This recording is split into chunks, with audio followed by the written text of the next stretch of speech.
ಪ್ರಯಾಗ್ರಾಜ್ನಲ್ಲಿ ಇದೆಂಥ ದಂಧೆ ಯಪ್ಪ, 3 ದಿನದಲ್ಲಿ ಕೋಟ್ಯಾಧಿಪತಿ ಆದಂತಹ ಯುವಕನ ಕತೆ. ಕುಂಭಮೇಳದಲ್ಲಿ ಫೋನ್ ಚಾರ್ಜಿಂಗ್ ವ್ಯವಹಾರ, ದಿನಕ್ಕೆ ಲಕ್ಷ ಲಕ್ಷ ಕಮಾಯಿ ಮಾಡಿದ ಯುವಕ.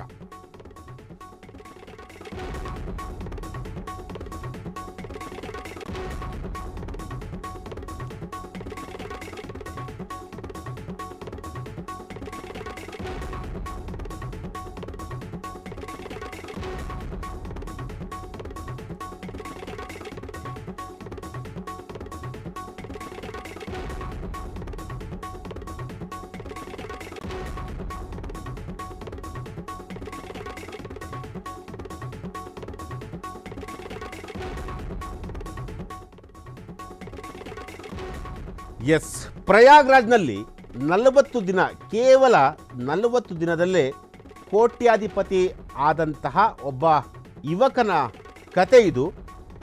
ಈಗಾಗಲೇ ಪ್ರಯಾಗ್ರಾಜಕ್ಕೆ ಎಲ್ಲ ಸೆಲೆಬ್ರಿಟಿಗಳು, ಎಲ್ಲ ಯುವಕರು, ಎಲ್ಲ ಯುವತಿಯರು ಎಲ್ಲರೂ ಕೂಡ ಹೋಗಿ ಬರ್ತಾ ಇದ್ದಾರೆ.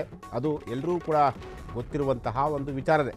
ಸುಮಾರು ಇಲ್ಲಿವರೆಗೂ 50 ಕೋಟಿ ಜನರು ಪ್ರಯಾಗ್ರಾಜಕ್ಕೆ ಹೋಗಿದ್ದಾರೆ, ಪ್ರಯಾಗ್ರಾಜ್ನಲ್ಲಿ ಹೋಗಿ ಬಂದಿದ್ದಾರೆ ಅನ್ನೋ ಒಂದು ಸುದ್ದಿ ಕೂಡ ಇದೆ. ಆದರೆ ಇಲ್ಲೊಬ್ಬ ಯುವಕ ಮೊಬೈಲ್ ಚಾರ್ಜರ್, ಅಂದರೆ ಮೊಬೈಲ್ ಚಾರ್ಜರ್ ಇಲ್ಲದೆ ಕಂಗಾಲಾಗಿದ್ದಂತಹ ಭಕ್ತರ ಬಳಿ ಗಂಟೆಗೆ 1,000 ರೂಪಾಯಿ ಹಣವನ್ನು ಗ್ರಾಹಕರಿಂದ ವಸೂಲಿ ಮಾಡ್ತಾ ಇದ್ದಾರಂತೆ.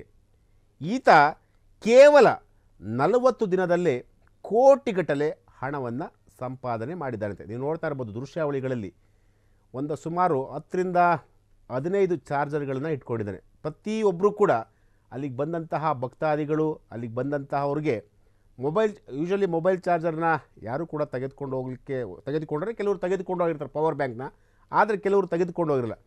ಮೊಬೈಲ್ ಅವಶ್ಯಕತೆ ಪ್ರತಿಯೊಬ್ಬರು ಕೂಡ ಇದ್ದೇ ಇದೆ. ಸೊ ಹಾಗಾಗಿ ಪ್ರತಿಯೊಬ್ಬರು ಕೂಡ ಈತನ ಬಳಿ ಹೋಗಿ ಮೊಬೈಲ್ ಚಾರ್ಜ್ ಹಾಕಪ್ಪ ಅಂತೇಳಿ ಸ್ವಲ್ಪ ಜನರು, ಅಂದರೆ ಕೆಲವರೆಲ್ಲ ಹೋಗಿ ಕೇಳ್ತಾರೆ. ಆದರೆ ಅಲ್ಲಿಗೆ ಇವನ ಬಳಿ ಹೋದಂತಹ ವ್ಯಕ್ತಿಗಳ ಬಳಿ ಸುಮಾರು 1 ಗಂಟೆ ಚಾರ್ಜ್ ಹಾಕೊಡ್ಲಿಕ್ಕೆ 1,000 ರೂಪಾಯಿ ಚಾರ್ಜ್ ಮಾಡ್ತಾ ಇದ್ದಂತೆ. ಅಬ್ಬಬ್ಬಾ, ಎಂಥ ಬಿಸ್ನೆಸ್ ರೀ! ಈ ವ್ಯಕ್ತಿ ಈಗ ಕೇವಲ ಬರೀ 40 ದಿನದಲ್ಲಿ